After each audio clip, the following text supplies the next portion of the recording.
Bismillahirrahmanirrahim. Welcome to Chemistry 12th with MPhil Scholar Abdul Basir. Dear students, आज हमारा lecture number 10, chapter number 8, aliphatic hydrocarbons, और उसमें आज हमने जो टॉपिक डिस्कस करना है वो अल्केन्स के रिएक्शंस हैं। और उसके बाद जो लास्ट टाइम असाइनमेंट्स दी थी उसके मुतालिक हमने डिस्कस करना है। आज का लेक्चर ज़रा मुख्तसर सा लेक्चर है, 2 हिस्सों पे मुश्तमिल आज का लेक्चर होगा। एक जो प्रेजेंटेशन मैंने बनाई हुई है ये, और दूसरी कुछ PDF बुक के पेजेस से, ताकि आपको वहाँ से भी क्लैरिटी होती है। वो दोनों चीज़ें आज हम देखेंगे।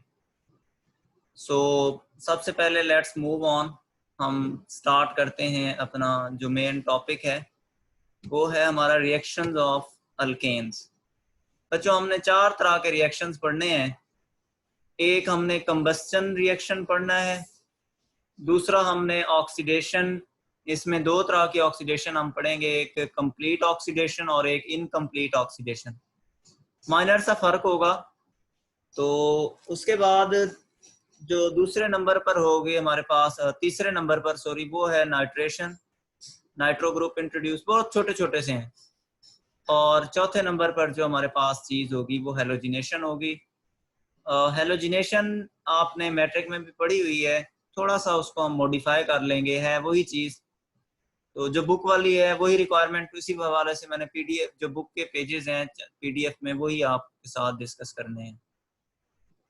सो लास्ट में हम कोई मुख्तसर से यूजेस ऑफ अल्केन्स कर लेंगे। तो इस तरह हमारा जो अल्केन्स का टॉपिक होगा वो आज कंप्लीट हो जाएगा। सो सबसे पहले आज जो हमने डिस्कस करना है वो कंबस्टन है। कंबस्टन एनालिसिस भी आपने को पढ़ाए थे मैंने। कंबस्टन का मतलब होता है बर्न करना। तो हम अल्केन्स के रिएक्शन कर रहे हैं, तो अल्केन्स को हमने बर्न करना है। किसकी मौजूदगी में? ऑक्सीजन की मौजूदगी में। तो हमारे पास कौन सी चीजें बनती हैं जब भी हम किसी अल्केन को, यानी फॉर एग्जांपल हमारे पास मीथेन है, उसको हम बर्न करने लगे हैं, उसको जलाते हैं, आग लगाते हैं, तो हमारे पास कार्बन डाइऑक्साइड, वाटर और हीट निकलती है। तो अब इसमें जो हीट 1 मोल के लिए निकलेगी उसको हम नाम देते हैं, वो हमारे पास होती है हीट ऑफ कंबस्टन। अगर 1 मोल हमने हाइड्रोकार्बन्स कंप्लीटली बर्न करना हो, तो उसकी कंप्लीट बर्न करने के लिए जो हमें हीट चाहिए होगी वो हमारे पास क्या होगी? Heat of combustion. अब बच्चे, फॉर एग्जांपल ये CH4 मीथेन है, इसको हमने ऑक्सीजन की मौजूदगी में बर्न किया। यहाँ पे एक फ्लेम आना था, एक एरो आना था, ये जो खाली जगह है, फ्लेम यहाँ पे आपने देना था। सो फ्लेम की मौजूदगी में जो हमारे पास चीजें बनेगी वो कार्बन डाइऑक्साइड, वाटर, और साथ में 891 किलो जॉल पर मोल जो हीट है वो निकलेगी। तो अब 1 मोल के लिए अगर इतनी हीट निकल रही है तो इसको हम हीट ऑफ कंबस्टन का नाम देते हैं, यानी जो हीट कंबस्टन के प्रोसेस से पैदा होती है। और अगर 1 मोल हम हाइड्रोकार्बन को जलाएं, तो बर्न करें, उससे जो हीट मिलती है। तो ये भी बाज दफा शॉर्ट क्वेश्चन में आ जाता है। इसमें आपकी बुक में एक और भी मजे की बात लिखी हुई है बच्चों। हालांकि यहाँ पे देखें 891 किलो जॉल पर मोल हीट निकल रही है, यानी ये हाईली एक्सोथर्मिक रिएक्शन है। तो हाईली एक्सोथर्मिक रिएक्शन होने के बावजूद भी ये खुद ब खुद रिएक्शन स्टार्ट नहीं होता। तो इसके लिए हमें, जिसे कहते हैं माचिस की तीली लगाना पड़ती है। तो इसको जलाने के लिए इग्नाइट करना पड़ता है, कोई फ्लेम देना पड़ता है, कुछ स्पार्क देनी पड़ती है। तो ये बात भी आपकी बुक में मेंशन है, तो उसको जरा MCQ के पॉइंट ऑफ व्यू से देख लीजिएगा। और कंबस्टन आपको पता है कि जैसे हमने पीछे भी, मैंने आपको चैप्टर नंबर 7 में जो नॉकिंग वाला टॉपिक था वहां पे हमने कहा था कि जो फ्यूल होता है उसको बर्न कराते हैं इंजन के अंदर, ऑटोमोबाइल्स के अंदर।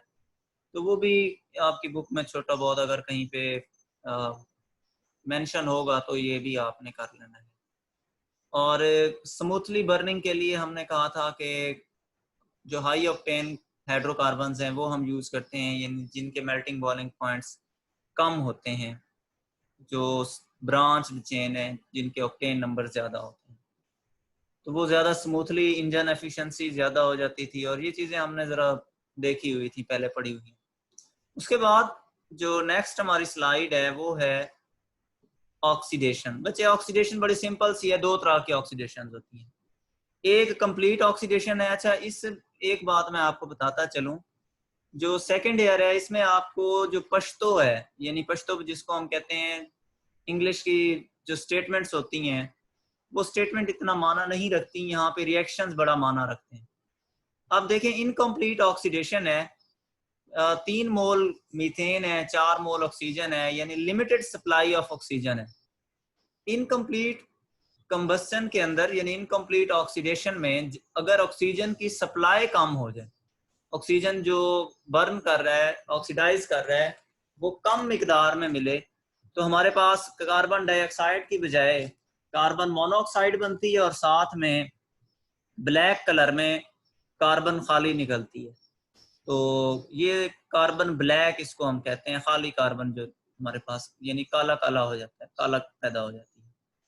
सो इनकम्प्लीट ऑक्सीडेशन का जब भी जहन में आए तो आपने इतनी बात याद रखनी है कि इनकम्प्लीट ऑक्सीडेशन में बर्निंग जो होगी वो in the limited supply of oxygen होगी। उसके बाद कैटालिटिक ऑक्सीडेशन। अब इसमें कैटालिस्ट आपने यूज करना है, ये सारे एक ही कैटालिस्ट हैं। कैटालिस्ट और भी आ सकते हैं, लेकिन जो आपकी बुक में फिलहाल मेंशन है वो ये है।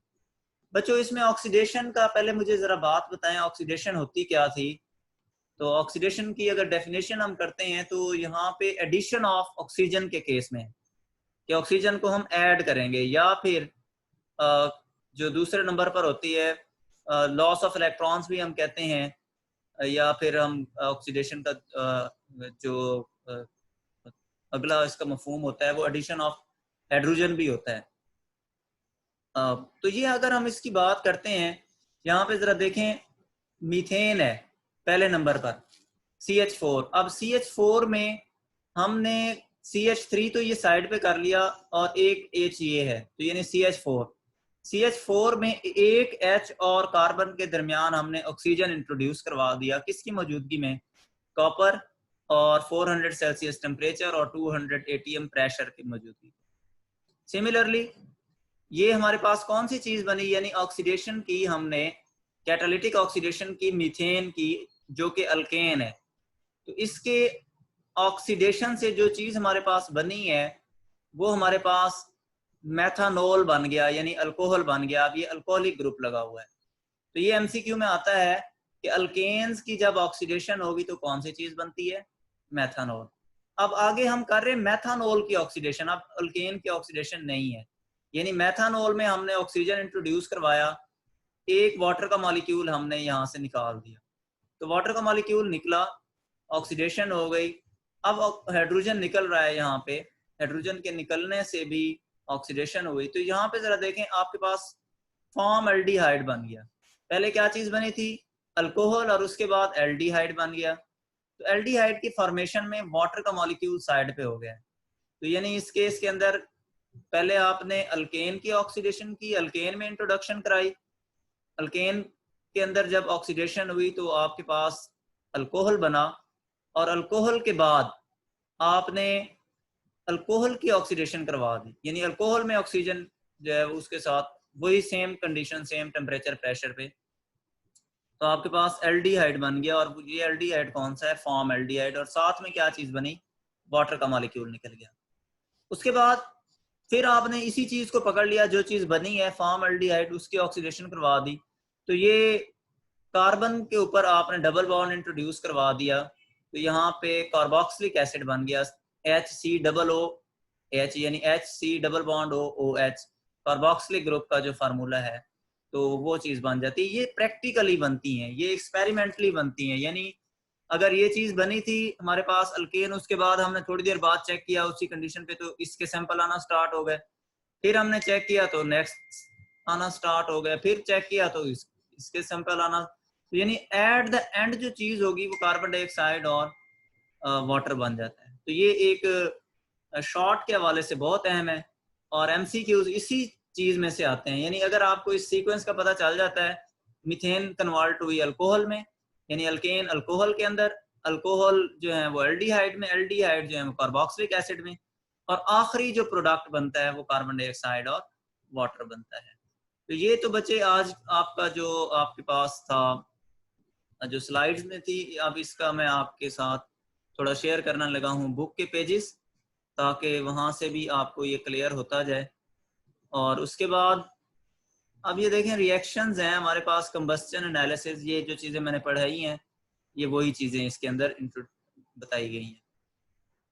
ये बुक के हवाले से पीडीएफ के मैंने पेजेस दिए। आप जरा देखें इसमें, burning of alkane in the presence of oxygen is known as combustion. Complete combustion जो होती है वो आपके पास किस चीज के बराबर होती है? Complete combustion of alkanes yield carbon dioxide, water and heat. The amount of heat evolved when 1 mole of hydrocarbon is burned to carbon is called। तो वही चीज, अगर एक मोल अगर आपने कोई ऑर्गेनिक कंपाउंड बर्न कराया है, हाइड्रोकार्बन जो है उसमें से जो हीट बनती है और उसका जो नतीजा है उस हीट को हम क्या कहते हैं? Heat of combustion. अब इसमें यही एक्सोथर्मिक प्रोसेस होता है और इसमें टेम्परेचर जरूरत होता है, फ्लेम या स्पार्क देना पड़ता है इनिशियली। उसके बाद ये इंटरनल कंबस्टन इंजन वाली जो बात डिस्कस की, उसके बाद ऑक्सीडेशन की बात आ गई है। ऑक्सीडेशन को देखें, ऑक्सीडेशन के केस के अंदर यहाँ पे ऑक्सीडेशन उसने दो तरह की बताई है, एक incomplete oxidation, limited supply of oxygen या air results in the formation of carbon monoxide. अब देखें कार्बन मोनोऑक्साइड बन गई जो कि डेंजरस होती है, साथ में कार्बन ब्लैक बन जाता है, वाटर भी बन जाता है। उसके बाद है कैटालिटिक ऑक्सीडेशन। ये जो लोअर अल्केन्स होते हैं इनको presence of metallic catalyst, metallic catalyst यहाँ पे कॉपर है और यहाँ पे देखें जरा, कॉपर के साथ आपके पास 400 सेल्सियस टेम्परेचर है, 200 एटीएम प्रेशर है। तो इस केस के अंदर जरा चेक करें, तो पहले नंबर पर मिथाइल अल्कोहल बना, इसकी ऑक्सीडेशन हुई मीथेन की तो मिथाइल अल्कोहल बन गया। फिर हमारे पास मिथाइल अल्कोहल जो है, ये मेथनॉल भी इसको हम कहते हैं, इसकी ऑक्सीडेशन सेम कंडीशन, ये सारों में सेम कंडीशन है। तो आपके पास जो चीज बनी है वो फॉर्मल्डिहाइड प्लस वाटर बना, वही चीजें जो हमने पहले एक्सप्लेन की हैं। तो इसके बाद जब हमने फॉर्मल्डिहाइड और ऑक्सीजन की हमने कंबस्टन की है तो हमारे पास फॉर्मिक एसिड बन गया, और फॉर्मिक एसिड के बाद जब हमने इसकी ऑक्सीडेशन की है तो हमारे पास कार्बन लास्ट प्रोडक्ट जो है वो कार्बन डाइऑक्साइड एंड वाटर। यानी आपको जो चीज याद रखनी है, सबसे पहले मेथनॉल बनना है यानी अल्कोहल बनना है, फिर एल्डिहाइड, फिर कार्बोक्सिलिक एसिड, और फिर जो है कार्बन डाइऑक्साइड एंड वाटर। और इसको एक और चीज, जब पहला रिएक्शन होगा तो कोई वाटर का मॉलिक्यूल नहीं निकलेगा, दूसरे में वाटर का मॉलिक्यूल निकलेगा, फिर तीसरे में भी नहीं निकलेगा, चौथे में निकल जाएगा। तो ये भी आपने थोड़ा सा ख्याल रखना है कि किस किस स्टेप के अंदर वाटर का मॉलिक्यूल निकल रहा है और किस स्टेप में वाटर का मॉलिक्यूल नहीं निकल रहा। उसके बाद जो नेक्स्ट है हमारे पास कैटल। अच्छा, ये जो कैटालिटिक ऑक्सीडेशन होती है ये इंडस्ट्रियली बड़ी फायदेमंद होती है। यानी जो हायर फैटी एसिड्स होते हैं जो सोप और वेजिटेबल घी के अंदर हम यूज करते हैं, उसके लिए हमारे पास ये काफी अहम होती है। वहाँ पे हम ऑक्सीडेशन करते हैं, कैटालिटिक ऑक्सीडेशन यूज करते हैं, जो हायर फैटी एसिड्स वगैरह हमने प्रिपेयर करने हैं उनकी प्रिपरेशन के। उसके बाद है नाइट्रेशन। नाइट्रेशन का सिंपल सा मतलब है नाइट्रो ग्रुप का इंट्रोड्यूस करवाना। वाटर का मॉलिक्यूल यहाँ से एक H जो है वो यहाँ से निकलेगा CH4 में से, और HO से जो है HNO2 से जो HONO जिसको हम HNO3 भी कहते हैं नाइट्रिक एसिड, इसमें से OH निकलेगा, और जो अल्केन्स हैं उसमें से H निकलेगा, वाटर का मॉलिक्यूल साइड पे हो जाएगा, बाकी इधर CH3 पीछे बच जाएगा और साथ में हमारे पास नाइट्रो ग्रुप NO2 उसके साथ आके लग जाएगा। तो इसको हम बस इतना ही लिखना है, इससे ज्यादा अजीम वालों की बुक के ऊपर ज्यादा लिखा हुआ है तो आपने उस पर कोशिश नहीं करनी कि वो आगे क्या चीज बनती है, उसको जरूरत नहीं है उसकी, बस इतना ही। शॉर्ट क्वेश्चन में बाज दफा आ जाता है। इसकी टेम्परेचर और जो रेंजेस है वो 400 से 500 सेल्सियस होती है। ये जरा आपने MCQ के पॉइंट ऑफ व्यू से चेक कर लेना है। अब जो सबसे अहम टॉपिक हमारा स्टार्ट होने लगा है वो टॉपिक है हमारे पास हेलोजिनेशन। अब ये बच्चे टॉपिक इतना कोई अहम है कि इस टॉपिक में आपने लॉन्ग क्वेश्चन प्रिपेयर छुपा हुआ है आपको, तो इसको आपने एज अ लॉन्ग के तौर पर प्रिपेयर करना है। हेलोजिनेशन होता क्या है, introduction of halogen. Halogen introduce करवाना है किसके अंदर, अल्केन्स के अंदर। बच्चों याद रखना ये जितने भी हम रिएक्शन ये वाले पढ़ रहे हैं, ये हमारे पास हैलोजिनेशन वाला खास तौर पे जो रिएक्शन है ये सब्स्टिट्यूशन रिएक्शन है। अब सब्स्टिट्यूशन रिएक्शन क्या होता है, पहले भी मैंने आपको बताया हुआ है कि एक हाइड्रोजन अल्केन का निकाल के उसकी जगह कोई दूसरा एलिमेंट रिप्लेस कर दें, वो हेलोजन भी हो सकता था, वो नाइट्रो ग्रुप भी हमने रिप्लेस किया था, ऑक्सीजन भी एक हमने ऑक्सीडेशन के केस में भी थोड़ा बहुत उसको भी हम कह सकते हैं कि उसकी रिप्लेसमेंट हुई थी। सो यहाँ पे जरा चेक करना, हमने कौन सी चीज चेक करनी है, हेलोजेंस। हेलोजेंस कौन से होते हैं, ग्रुप नंबर 17 या जिसको आप ग्रुप 7A का नाम देते हैं, उसमें fluorine, chlorine, bromine, iodine and astatine. Astatine जो है वो रेडियो एक्टिव होता है, उसको हम इतना कंसीडर नहीं करते। बाकी चार elements fluorine, chlorine, bromine, iodine, तो इनको आपने चेक करना है। अच्छा बच्चों इसमें जरा देखें, alkanes react with chlorine in the and bromine in the presence of sunlight और अल्ट्रावायलेट लाइट। ये आपने मैट्रिक में भी हेलोजिनेशन वाला चीज पढ़ी हुई है। 70% 80% वही लिखना है, थोड़ा सा हमने एडिशन करना है बस। At high temperature resulting in successive replacement of hydrogen atoms with halogens called halogenation। ये definition बिल्कुल exact ऐसे लिखनी है। अगर ऐसे नहीं लिखनी तो आपने ये वाली definition लिख लेनी है कि introduction of halogen in an alkane in the presence of sunlight या ultraviolet light, तो ये आपने is called as halogenation। इसको आपने लिख लेना है और फिर यहाँ से आपने करना। अब बच्चे कितनी कोई हेलोजिनेशन होती है, तो ये डिपेंड करता है कि आपने हेलोजेंस कितने यूज किए हैं। अगर उसके अमाउंट ज्यादा है तो हेलोजिनेशन होती जाएगी, एंड प्रोडक्ट जो होगा वो जिसमें सारे हाइड्रोजन निकल जाएंगे और कार्बन के साथ सारे हेलोजन रिप्लेसमेंट हो जाएंगे। तो ये बच्चे एमसीक्यू में जरा याद रखना। एक्सटेंट ऑफ हेलोजिनेशन डिपेंड किस पे करती है, हेलोजन यूज के ऊपर, यानी अमाउंट ऑफ हेलोजन जो आप यूज कर रहे हैं उसके ऊपर यूज करती है। उसके बाद reaction of alkanes with fluorine. बच्चों फ्लोरीन जो होता है स्मॉल साइज का होता है, अल्केन्स के साथ फौरन वायलेंटली रिएक्शन कर जाता है और इसका एक जो कंसेप्ट होता है एक्सप्लोसिव होता है, ये हीट खारिज करता है। तो इसमें हमारे पास डिफरेंट मिक्सचर मिलते हैं। इसमें हमें मिक्सचर मिलता है कार्बन फ्लोरिनेटेड अल्केन्स, यानी इसमें फ्लोरीन के कंपाउंड्स होंगे, और HF हाइड्रोफ्लोरिक एसिड। तो जब भी रिएक्शन होगा अल्केन्स का किसके साथ, अल्केन्स का अगर रिएक्शन होता है फ्लोरीन के साथ तो वो वायलेंटली होगा, बड़ा तेजी से होगा, और उसके जो प्रोडक्ट्स मिलेंगे वो कार्बन मिक्सचर ऑफ कार्बन होगा, फ्लोरिनेटेड अल्केन्स होंगे और HF जो हाइड्रोफ्लोरिक एसिड है, ये चीज। आयोडीन जो है उसका साइज बहुत बड़ा होता है, बड़ा साइज होने की वजह से वो अल्केन्स के साथ बहुत कम रिएक्शन करती है। क्यों, क्योंकि पोलराइजेबिलिटी उसके अंदर डेवलप हो जाती है आयोडीन के केस के अंदर, यानी उसमें इंटरमॉलिक्यूलर फोर्सेस जो हैं वो ज्यादा स्ट्रांग हो जाती हैं।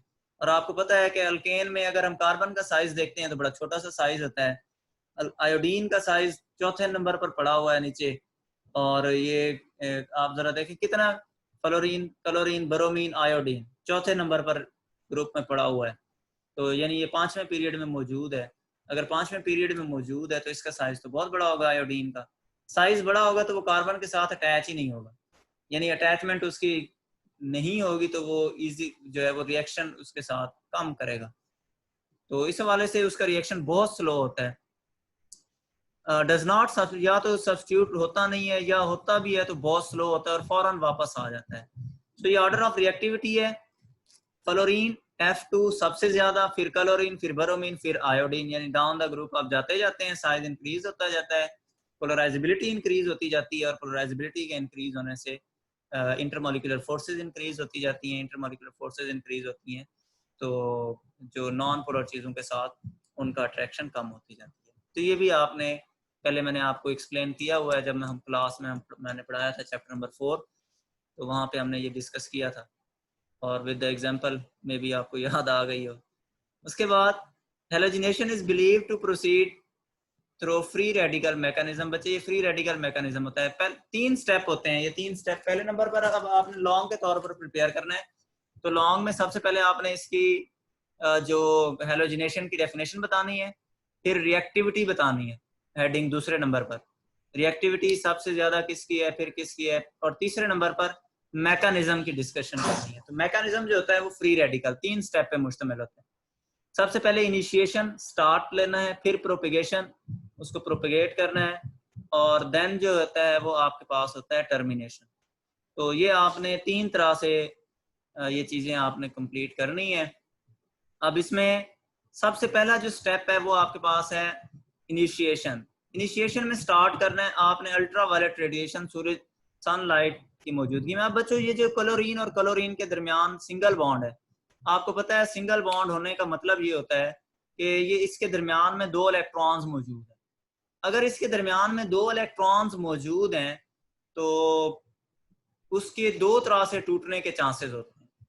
एक, वो दोनों के दोनों इलेक्ट्रॉन्स एक एटम पे चले जाएं, दूसरे एटम पे एक इलेक्ट्रॉन भी ना आए। दूसरा ये हो सकता है, चांसेस हो सकता है एक इलेक्ट्रॉन एक एटम पे है, दूसरा इलेक्ट्रॉन दूसरे एटम पे चला जाए। तो इन 2 क्लीवेज के 2 नाम होते हैं। अगर तो जो एक इलेक्ट्रॉन पेयर है या जो जोड़ा है इलेक्ट्रॉन का, दोनों के दोनों इलेक्ट्रॉन एक एटम पे चले जाते हैं, दूसरे पे नहीं जाते, तो इस तरह की जो क्लीवेज होती है, यानी इस तरह का जो बॉन्ड टूटता है, उस बॉन्ड की क्लीवेज को कहते हैं हेट्रोलिटिक क्लीवेज। हेट्रो का मतलब डिफरेंट, यानी जो 2 इलेक्ट्रॉन्स हैं वो एक के ऊपर चले जाएं, दूसरे पे बिल्कुल ही ना आ जाए। सो इस एक क्लीवेज हेट्रोलिटिक। दूसरी होती है होमोलिटिक क्लीवेज। अब होमोलिटिक क्लीवेज में क्या होता है, जो इन दोनों के दरमियान में कोवलेंट बॉन्ड बना हुआ है, जो इलेक्ट्रॉन शेयर्ड हैं, तो वो वापस इसका इलेक्ट्रॉन क्लोरीन का इसके पास चला जाए, दूसरी का दूसरी के पास चला जाए। अगर इस तरह चला जाता है तो वो रेडिकल बन जाता है, और इस तरह की जो क्लीवेज होती है वो होमोलिटिक क्लीवेज होती है। सो ये टर्म कभी यूज होगी जिंदगी में तो याद रखना होमोलिटिक क्लीवेज क्या होती है। तो होमोलिटिक क्लीवेज के अंदर जो आपने बात याद रखनी है, जो जिसके जितने इलेक्ट्रॉन शेयर्ड हैं वो अपने इलेक्ट्रॉन अपने पास रख लें, दूसरे को ना दें। अगर दूसरे को दे देंगे तो हेट्रोलिटिक, और दूसरे को नहीं देंगे तो वो होमोलिटिक क्लीवेज हो जाएगी। ये टर्म्स आपने नोट कर लेनी है, ये आप नोट कर लीजिएगा, बाद में यूट्यूब से भी आपको अवेलेबल हो जाएगा ये लेक्चर, तो वहां से भी आप कर सकते हैं। उसके बाद अब देखें, जो अल्ट्रा वायलेट रेडिएशंस होती हैं ये उस बॉन्ड को तोड़ती इस तरह से हैं कि जो इस क्लोरीन का इलेक्ट्रॉन है वो इसके पास आता है, दूसरी का इलेक्ट्रॉन दूसरी के पास चला जाता है, तो वो उनके ऊपर ओड इलेक्ट्रॉन्स आ जाते हैं। ओड इलेक्ट्रॉन्स आते हैं तो उसको हम फ्री रेडिकल्स कहते हैं, जो कि बहुत रिएक्टिव होते हैं। वो कोई भी चीज उन्हें मिलती है तो फौरन रिएक्ट कर जाते हैं। तो उसके बाद जब उसका रिएक्शन, जो ही वो कोई और चीज मिलेगी तो उनके साथ रिएक्शन करेंगे। अब ये आपके पास मीथेन है दूसरे स्टेप के अंदर, इसमें CH3 उसने एक साइड पे कर लिया है और H जो है वो एक साइड पे कर लिया। अब CH, ये जो आपको H अलग लगा हुआ है, इसके और इसके दरमियान में भी 2 इलेक्ट्रॉन मौजूद हैं। जब ये इस रेडिकल के साथ रिएक्शन करेंगे तो ये क्लोरीन इसको यहाँ से जो होगी एक हाइड्रोजन निकाल के HCl खुद बना लेगी एक, इसमें भी हेट्रोलिटिक क्लीवेज, यानी यहाँ से सेंटर में क्लीवेज हो जाएगी। तो ये जो हाइड्रोजन है इसका एक इलेक्ट्रॉन और एक इलेक्ट्रॉन क्लोरीन का मिलके HCl बना देगा। पीछे जो CH3 ग्रुप था, इस CH3 का ग्रुप का एक इलेक्ट्रॉन पीछे पड़ा होगा, एक इलेक्ट्रॉन तो हाइड्रोजन ले गया, दूसरा इलेक्ट्रॉन जो पड़ा हुआ है वो इलेक्ट्रॉन इसके ऊपर आ जाएगा मिथाइल ग्रुप के ऊपर, तो इसको हम मिथाइल फ्री रेडिकल कहते हैं। अब जो मिथाइल फ्री रेडिकल है ये भी माशाल्लाह मिथाइल फ्री रेडिकल काफी ज्यादा अनस्टेबल होगा, तो जिसका नतीजा ये निकलेगा कि यहाँ से फिर ये दूसरी जो चीजें पड़ी हुई हैं ये उसको उसके साथ रिएक्शन स्टार्ट कर देगा। अब जरा देखते हैं कि आगे क्या चीज बनेगी। 2 हमारे पास केसेस आ सकते हैं। एक केस ये आ सकता है, अगर हमारे पास अमाउंट जो है हेलोजेंस की ज्यादा मौजूद है तो वो यहाँ से हेलोजेंस निकाल लेगा, या अगर कम मौजूद है तो वो इसके साथ ये जो हेलोजन, ये भी रेडिकल था, मिथाइल फ्री रेडिकल है, और ये भी क्लोरीन फ्री रेडिकल है, ये दोनों आपस में भी रिएक्ट कर सकते हैं। ये टर्मिनेशन पॉइंट के अंदर हमने इसको डिस्कस करना है। तो प्रोपेगेशन के अंदर हमने क्या करना है, अगर हमारे पास क्लोरीन की मिकदार ज्यादा है, क्लोराइड आयन ज्यादा होंगे, तो हमने ये चेक करना है क्लोराइड आयन की मौजूदगी में, तो फिर ये रिएक्शन आगे प्रोसीड करता जाएगा। वो आगे इससे नेक्स्ट स्टेप के अंदर मैं बताता हूँ। तो लास्ट में टर्मिनेशन है, टर्मिनेशन में एंड होता है। एंड में क्या होता है, ये जो रेडिकल बने थे, ये वाला रेडिकल ये आपस में भी रिएक्ट कर सकते हैं, तो वो CH3Cl मिथाइल क्लोराइड बना सकते हैं, जो कि अल्काइल हैलाइड होता है। अब हम आते हैं जो प्रोपिगेशन का स्टेप है, उसको जरा हम डिटेल डिस्कस कर लेते हैं। हमारे पास रिपीटिशन अगर हम स्टेप 2 को करते हैं, तो ये जरा देखें, ये हमारे पास CH3Cl बना हुआ है। अगर हमारे पास अवेलेबिलिटी ऑफ क्लोराइड्स हैं, क्लोरीन की क्लोरीन फ्री रेडिकल्स मौजूद हैं, होगा क्या, ये क्लोरीन इस हाइड्रोजन के को तोड़ निकाल लेगा। जो ही जैसे पहले निकाला था ये वाला Cl, और इधर से H निकाल के क्या चीज बन जाती है, HCl, और पीछे जो चीज बच जाएगी यहाँ पे एक H और दो H, C और Cl। सो आपके पास CH2Cl और C के ऊपर क्या है, ये एक रेडिकल, एक डॉट सा पड़ा हुआ है, ये फ्री रेडिकल बन जाता है। अब फिर क्या होगा, फिर क्लोरीन अगर हमारे पास ज्यादा मौजूद है, सिस्टम के अंदर मौजूद है, तो यहाँ से फिर बॉन्ड टूटेगा, एक यहाँ से एक क्लोरीन इस जगह के ऊपर लग जाएगी, दूसरा जो रेडिकल है वो साइड पे निकल जाएगा। तो इसमें दो क्लोरीन लगे हुए हैं, तो इसको हम डाई क्लोरोमीथेन का नाम देते हैं, जिसका नाम मिथाइलिन क्लोराइड भी होता है। तो ये भी कभी कभी वो पूछ लेता है, इसको मिथाइलिन क्लोराइड भी कहते हैं, मिथाइलिन क्लोराइड, यानी जिसमें दो क्लोरीन मौजूद हो, और CH2 ग्रुप को मिथाइलिन ग्रुप भी कहा जाता है।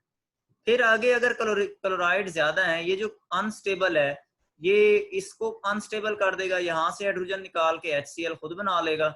और फिर अगर क्लोरीन ज्यादा हमारे पास मौजूद होंगे, तो वो आगे यहाँ पे 3 क्लोराइड के साथ CCl CHCl3 और साथ में क्लोरीन फ्री रेडिकल बन जाएगा। अब बच्चे यहाँ पे इसको हम कहते हैं क्लोरोफॉर्म, जो कि हमने पहले भी चैप्टर नंबर 4 में पढ़ा हुआ था, हाइड्रोजन बॉन्डिंग में ये हाइड्रोजन बॉन्डिंग करता है। तो खैर उसको हम डिस्कस नहीं कर रहे, तो ये इसका फार्मूला आना चाहिए, बाज दफा वो MCQ में फार्मूला देता है। उसके बाद फिर ये वाला जो अनस्टेबल क्लोरीन है, ये इसको भी क्या कर देगा, इसमें से जो एक हाइड्रोजन बचा हुआ है वो उस हाइड्रोजन को भी निकालने की कोशिश करेगा, HCl बना देगा। और अगर क्लोरीन मौजूद है, तो क्लोरीन जो है वो हमारे पास क्या चीज कर देंगी, इसके साथ CCl4 और साथ में ये जो फ्री रेडिकल। अब ये फ्री रेडिकल जो पहले कहीं पे अनस्टेबल फ्री रेडिकल पड़े होंगे, वो आपस में टर्मिनेशन के पॉइंट में, जो कि हमने पीछे पढ़ा था, उसके पॉइंट में ये हमारे पास हो जाता है। अब ये जो हमारे पास लास्ट में चीज बनती है, इसको कार्बन टेट्राक्लोराइड का नाम देते हैं।